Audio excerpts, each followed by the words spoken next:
ಅದೇ ನಮ್ಮ ಆನೆ ಶಿಬಿರಗಳಲ್ಲಿ ಪ್ರವಾಸಿಗರೇನಿದ್ದಾರೆ ಅವರಿಗೆ ವಿಸಿಟರ್ಸ್ಗೆ ಆನೆಯ ಸಮೀಪ ಯಾರೂ ಬರದ ರೀತಿಯಲ್ಲಿ ನೋಡಿಕೊಳ್ಳಬೇಕು ಅಂತ ಹೇಳಿದ್ದೇನೆ. ಮತ್ತೊಂದು SOP ಹೊಸದಾಗಿ ಪ್ರಿಪೇರ್ ಮಾಡಿ ಅದನ್ನು ಕಟ್ಟುನಿಟ್ಟಾಗಿ ಜಾರಿಗೆ ತರಬೇಕು ಅನ್ನುವಂಥ ಒಂದು ಸೂಚನೆಯನ್ನು ಕೊಟ್ಟಿದ್ದಾರೆ.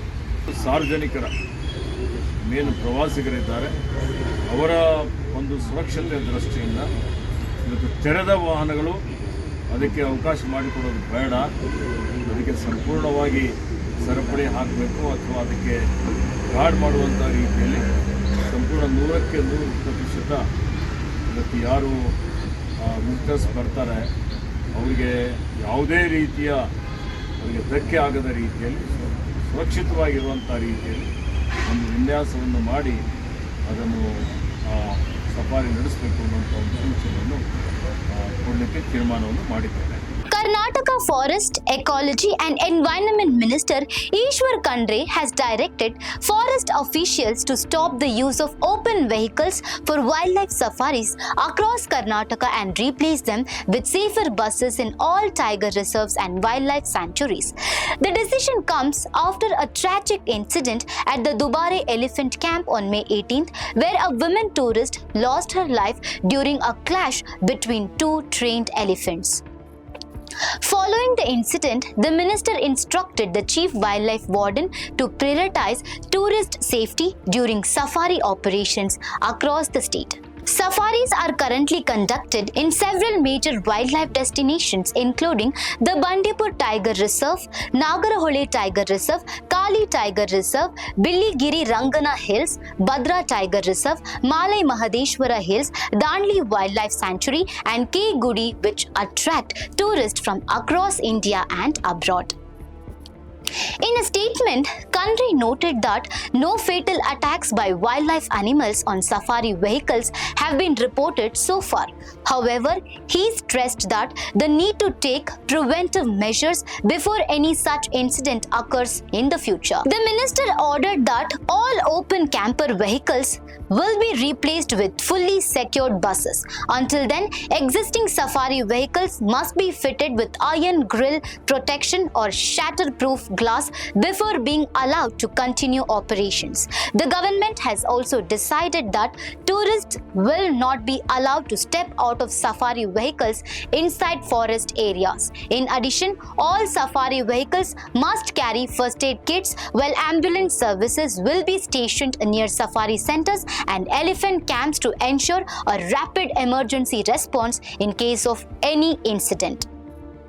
So viewers, do you think these new safari safety measures will help prevent future accidents in Karnataka's wildlife reserves? Let us know in the comment section for more such updates. Stay tuned to Daily Salar Digital.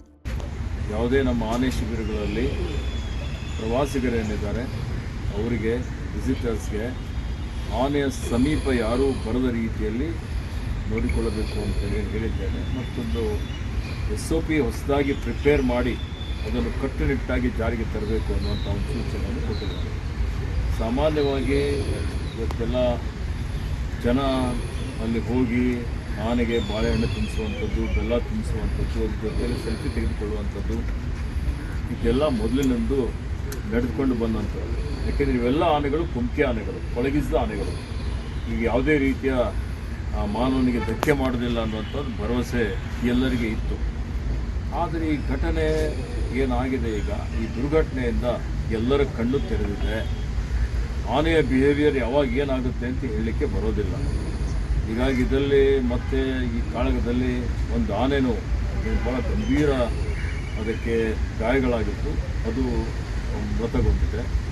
ಹೀಗಾಗಿ ಕಂಚನ್ ಆನೆಗೆ ದಸರಾದಲ್ಲಿ ಹಿಂದೆಲ್ಲ ಭಾಗಿಯಾಗಿತ್ತು, ಅದನ್ನು ದಸರಾ ಜಂಬೂ ಸವಾರಿಯಲ್ಲಿ ಭಾಗಿಯಾಗಲಿಕ್ಕೆ ಅವಕಾಶ ಇಲ್ಲ, ಹಾಗೆ ಮಾಡಬಾರ್ದು ಅನ್ನುವಂಥ ಒಂದು ಸೂಚನೆಯನ್ನು ನಾನು ಕೊಟ್ಟಿದ್ದೇನೆ. ಮತ್ತು ಮುಂಬರುವಂಥ ದಿನಮಾನಗಳಲ್ಲಿ ದಸರಾ ಜಂಬೂ ಸವಾರಿಯಲ್ಲಿ ಸಹಿತ ಜನರು ಆನೆಯ ಸಮೀಪ ಬರದ ರೀತಿಯಲ್ಲಿ ಒಂದು ಈ ಕಾರ್ಯಕ್ರಮ ಆಯೋಜನೆ ಮಾಡಬೇಕು ಅನ್ನುವಂಥದ್ದು ಕಟ್ಟುನಿಟ್ಟಿನ ಸೂಚನೆಯನ್ನು ನಮ್ಮ ಇಲಾಖೆ ಅಧಿಕಾರಿಗಳಿಗೆ ಕೊಟ್ಟಿದ್ದೇನೆ. ಅದೇ ರೀತಿಯಲ್ಲಿ ಇವತ್ತೇನು ಸಫಾರಿ ನಡೆಸ್ತಾ ಇದ್ದೀವಿ, ಸಫಾರಿಯಲ್ಲಿ ಸಹಿತ ತೆರೆದ ವಾಹನದಲ್ಲಿ ನಿನ್ನೆ ನನಗೆ ಒಂದು ಮಾಹಿತಿ ಬಂತು. ಏನು ಸಫಾರಿ ವಾಹನಗಳಿದ್ದಾವೆ ವಾಹನಗಳ ಮೇಲೇನೂ ಆನೆಗಳು ದಾಳಿ ಮಾಡ್ತಾ ಇರ್ತಕ್ಕಂಥದ್ದು.